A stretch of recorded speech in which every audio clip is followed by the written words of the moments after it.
Yes, it is a warning to us, but listen, this is a comfort to the body of Christ as well. This is an unusual comfort.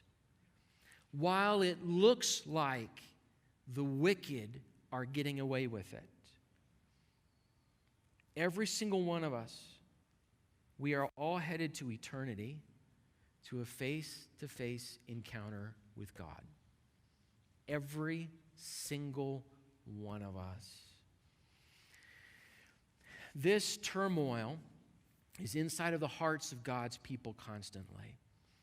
And the psalmist and the prophets and in other places, Scripture honestly represents the turmoil in the human heart when someone sort of reaches up their voice to God and they say, "Where are you? Why does it look like the wicked prosper? Why are so many people being drawn away by false teaching? What is going on? Why does it look like they're winning?" It feels that way sometimes. So the people in God's Word even express that to God. One of the more incredible places where that happens is in the book of Psalms, in chapter 73. The first half of that chapter is essentially that. Why are the wicked prospering? Why is it that it seems that your people just strain and scrape? Why does it feel that way?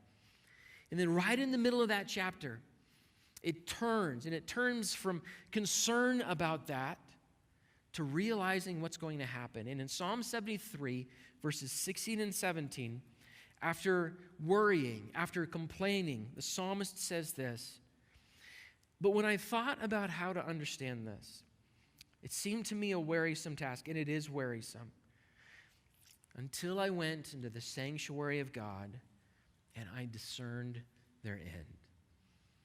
Every human being is going to come face to face with God. Consequences are real and they matter. At the end of Psalm 73, the psalmist is comforting himself. We are being comforted by the fact that God is sovereign and God is unalterably good and God is unalterably just and He will settle all things. In Psalm 73, right at the very end of the chapter, the psalmist says this, "For behold, those who are far from you shall perish. You put an end to everyone who is unfaithful to you. But for me," listen, let this be our prayer, "but for me, it is good to be near God. I have made the Lord God my refuge, so that I can tell of all of your works." You see, this is comfort. Who God is comfort to the people of God.